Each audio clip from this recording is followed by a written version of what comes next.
At the golden anniversary, my brother announced, we all agreed, Jake gets memories. I get the $1.9 million Lakehouse. My mom clapped. I raised my glass. Congrats. I'll just take what's mine. The next morning, I collected every item I bought. Furniture, fixtures, flooring. Only one thing was left, the box. Inside.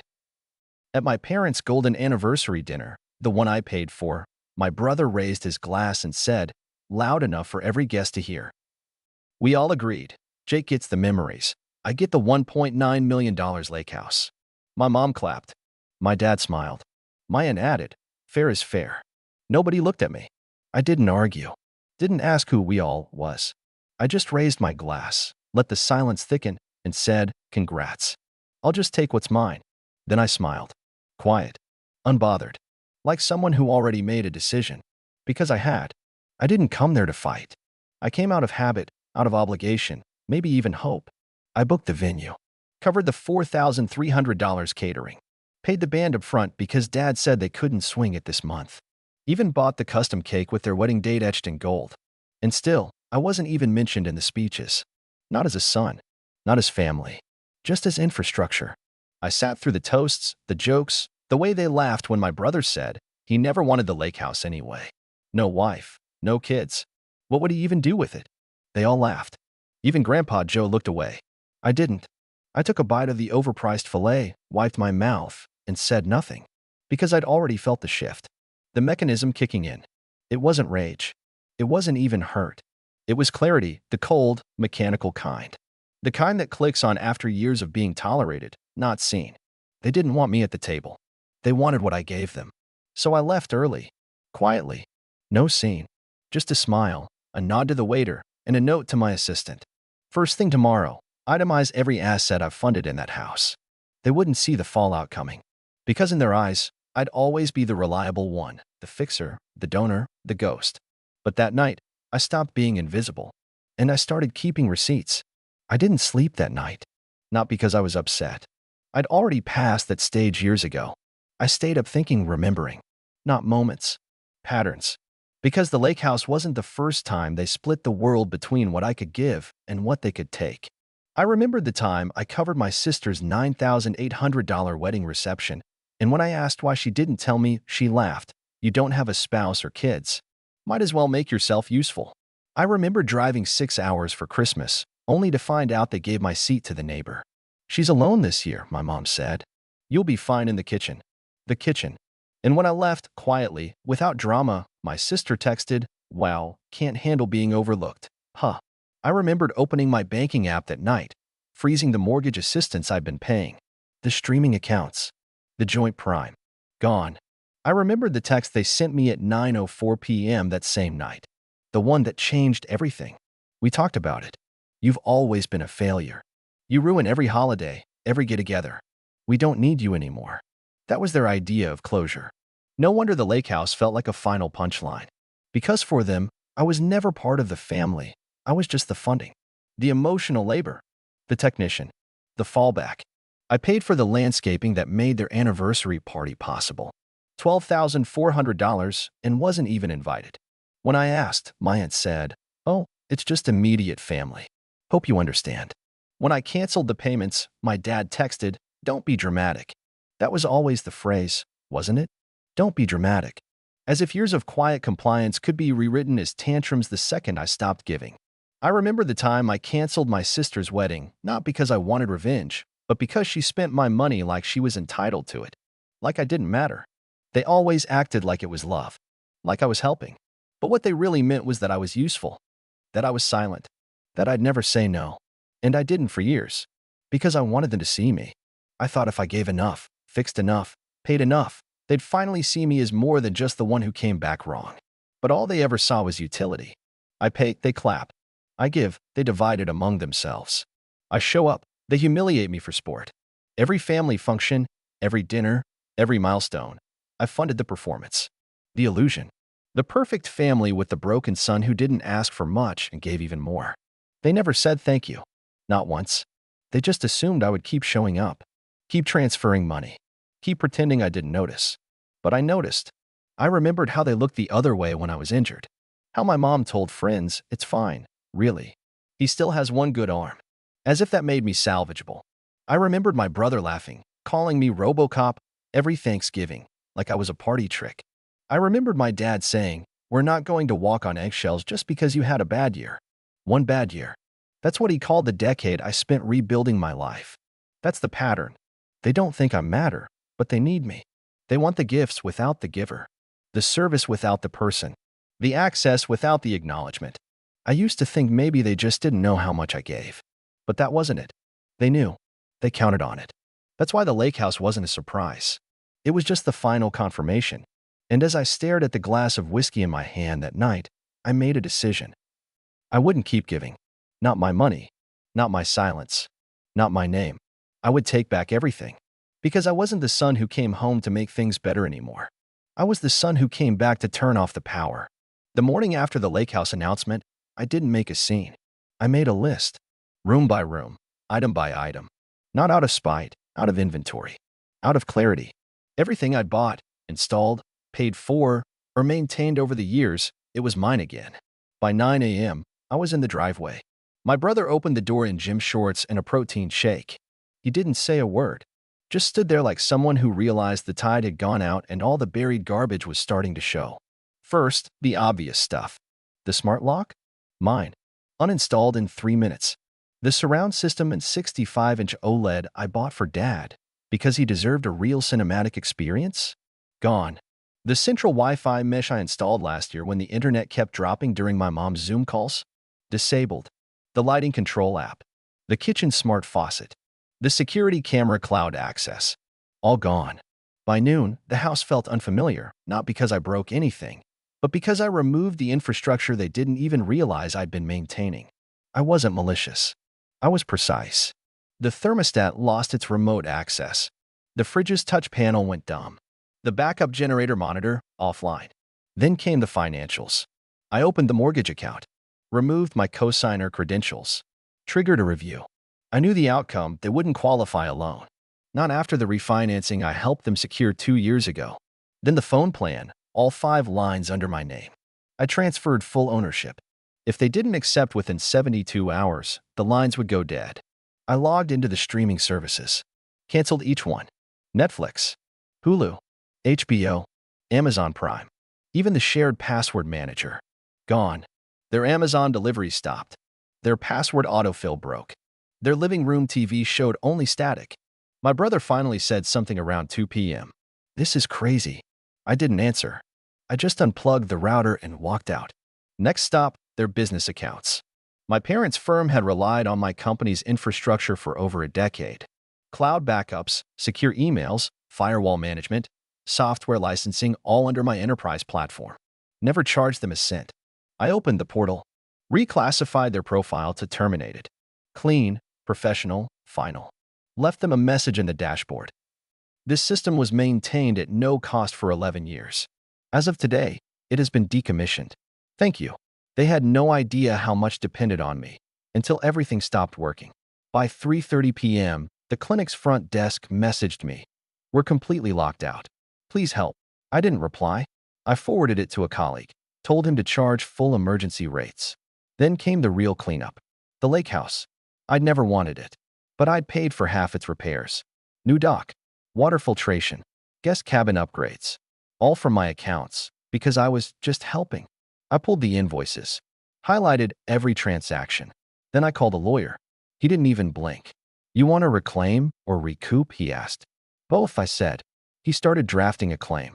Quietly, cleanly. No scandal. Just facts. Then I went back to the house. The final sweep. The dining table? $3,800. Mine. Reclaimed. The patio chairs? Bought on my card during a family emergency. Loaded into the truck.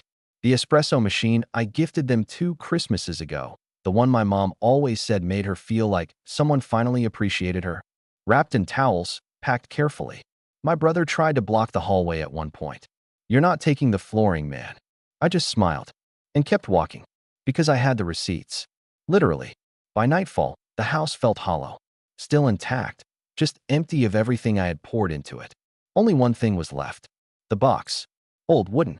tucked in the back of the closet where they kept old photos and forgotten heirlooms. I opened it. Inside, cards I'd written over the years. Notes, hospital bracelets, a dried corsage from my sister's high school dance, a medal from when I still had two hands. On top, a folded drawing I made when I was 7. My family, it said. Stick figures, smiling. They'd kept it, even after everything. I stared at it for a long time. Then I closed the box, left it on the dining table, the only thing I didn't take. Because I didn't want memories. I wanted space. I drove home that night and slept like I hadn't in years. No calls, no texts, no guilt, just silence. And I finally understood. I hadn't destroyed the family. I'd simply removed myself from the machine that kept it running. They didn't call right away. Not the next morning. Not the day after that. The silence stretched into 4 full days. But it wasn't peace. It was pressure. Like a pipe swelling from the inside, waiting to burst. And then it did. Day 5, 8:17 a.m., I got the first group message. From my mom, dad, and brother. You're overreacting. This was a family decision. We thought you'd understand. This doesn't have to be permanent. Let's fix it. You're acting like a stranger. I didn't respond. An hour later, my mom sent a separate message. I'm ashamed that you're trying to punish us instead of talk. This isn't you. You're not a monster. That was the tone. Not apology, not ownership. Just denial, panic, and projection. They weren't sorry. They were scared. Because for the first time in years, I'd removed the net. The fallback. The fixer. By lunchtime, my voicemail was full. My dad left 2 identical messages, back to back. Just call me. Don't do anything stupid. What they meant by stupid was permanent. They knew I wasn't bluffing anymore. By evening, it got worse. Aunt Renee posted a vague Facebook status. Some people will throw away blood over ego. Subtle. Not enough to name me, but everyone knew. Then came the real escalation, the smear campaign. It started with a message from my cousin Ellie. They're saying you're having a breakdown. Attached was a screenshot from the family group chat, the one I was no longer in. My brother had written, he's been acting differently lately. We need to give him space. He's not thinking clearly. Then my mother. This is what happens when you bottle things up for years. He was always so distant. They weren't just trying to win sympathy. They were rewriting history. I wasn't strategic. I was spiraling. I wasn't setting boundaries. I was dangerous. And yet, not a single person messaged to ask what actually happened. They just assumed the old story was still true, the quiet brother. The awkward one, the one they pitted. But I wasn't that person anymore. I was the storm they didn't see coming. That night, I got a call from a blocked number. I almost didn't answer. It was Melissa, my brother's girlfriend. Her voice was shaking. They're trying to bury you, she said. She'd overheard a conversation. My parents had a meeting, actual words she used, where they sat down and drafted a timeline. Trying to make it look like I'd been erratic for years. Trying to spin everything, the wedding cancellation, the streaming accounts, the business systems, all as signs of mental decline. Not strategy, not calculation. Breakdown. Melissa said even the therapist they used once was being pulled in. My mom had called her, asking if she'd ever noticed signs. That was when I knew they weren't trying to win me back. They were trying to discredit me, to erase everything I'd done by painting me as unstable. The emails came next. 2 anonymous ones sent to my workplace. Vague accusations. Concerns about recent emotional changes. References to concerning behavior. I traced the IPs. One came from my parents' town library. The other from a residential ISP. I didn't need more than that. They were desperate. And desperate people stop hiding their hands. But I didn't respond. Not once.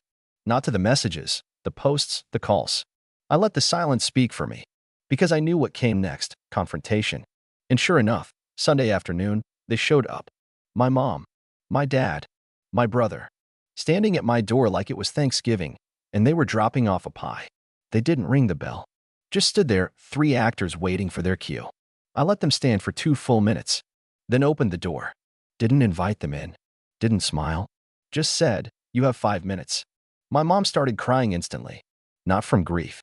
From exposure. She wasn't sorry. She was cornered. She went into a monologue about family. About misunderstandings. About how badly this has spiraled. My dad followed with his line. You've always been intense. But this isn't you. My brother didn't speak. Just stood there, jaw tight. I waited. And then I said it. You're not here because you care.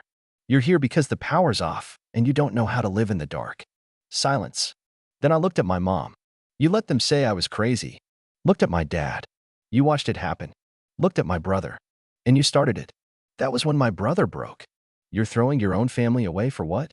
Pride. I almost laughed. No. I'm throwing you out for survival. They weren't used to this version of me. The one who didn't flinch. The one who didn't need their permission to be finished. My mom tried one last thing. We're your family. And I said it, clearly, finally. No. You were. Now you're just people I used to pay for. Then I closed the door. They didn't knock again. They didn't scream. They just stood there, broken, bewildered, realizing that the system they built around me had collapsed, and that they had no idea how to rebuild it without me. They didn't expect me to go public. That was their last illusion, that I'd stay quiet. That even if I pulled the funding, the systems, the support, I'd still protect their image. They thought I'd stay in the shadows. That my silence was loyalty. It wasn't. It was restraint. So I opened the vault. First, the post, a simple caption. For those asking why I went quiet, here's what silence was covering. Attached were screenshots. The group chat where my mom said he's always been unstable. My brother's message calling me a sunk cost. The canceled invoices I paid. The defamation email traced back to their network. I didn't add commentary. No hashtags. No anger. Just facts. Within an hour, the post had over 300 shares, friends, colleagues, even distant relatives. Then I uploaded the second file. The video. Footage from my own doorbell cam. My mom standing in my driveway. My dad behind her. Throwing bricks. Swinging branches. Screaming. The same people who said I was spiraling.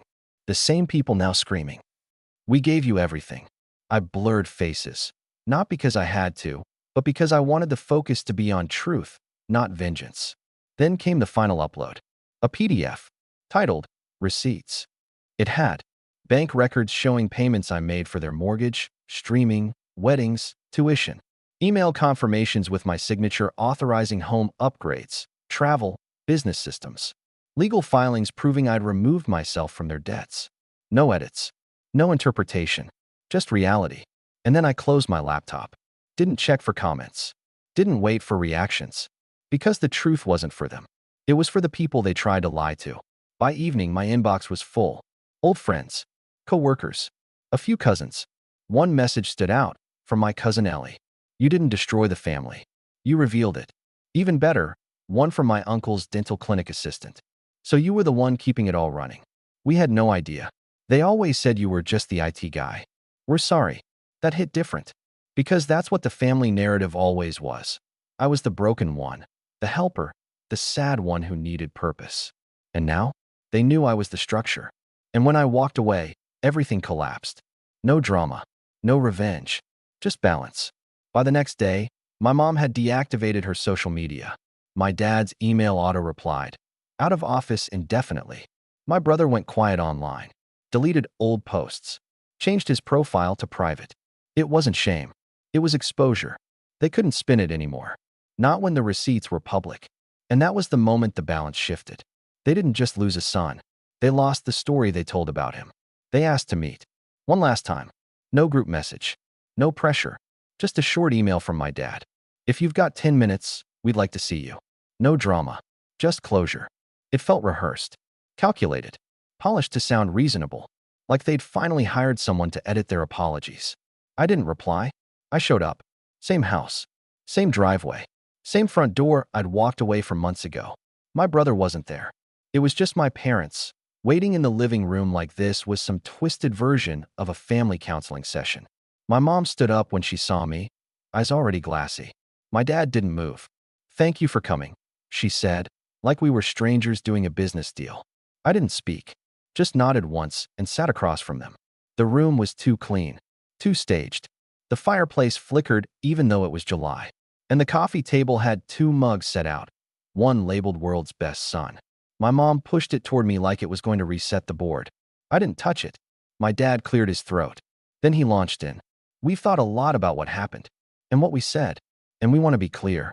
We didn't mean to make you feel unwanted. He said it like he was trying not to trip over a legal line. Like this wasn't a confession, just carefully worded damage control. My mom chimed in next. You've always been so strong. So capable. We didn't realize how much pressure you were under. They didn't realize. That was the theme of the day. Not we ignored you. Not we used you. Just oops. We didn't notice. I let them talk. I let them list off their regrets about how things looked, their sadness that the family was so fractured now. They talked about therapy, about rebuilding trust, about starting fresh. They used every phrase except the ones that mattered. We were wrong. We were cruel. We treated you like a service, not a son. Finally, my dad said, "We miss you." Then silence. Waiting. And I gave them what they didn't expect. I stood up, calm, collected, and I said, "You didn't miss me. You missed the infrastructure. You missed the funding. You missed the version of me that paid, stayed quiet, and let you believe this was love." My mom gasped. My dad blinked like someone had slapped him. I didn't stop. "You don't miss me. You miss what I gave. The free labor. The silent compliance. The automatic yes." I turned to my mom. "You let them lie about me. You let them say I was unstable. And when I stayed silent, you called it peace. It wasn't peace. It was me surviving you." Then to my dad, "You taught me loyalty meant obedience. That love was earned through sacrifice. But it wasn't love. It was utility." They tried to interrupt. I kept going. "You don't get to ask for grace after decades of casual cruelty. You don't get to pretend this was a misunderstanding. It was a transaction. And I finally canceled the subscription." My mom started to cry. Not quiet tears. Loud, heaving sobs like she was auditioning for absolution. I didn't move. She whispered, "But we're still your parents." And I said, "You were. And you spent that title like a credit card with no limit. Now it's maxed out. And you're the ones who defaulted." My dad stood up. He looked older than I remembered. Smaller. Like he'd been deflated. He said one thing, voice breaking. "So that's it? You're just done?"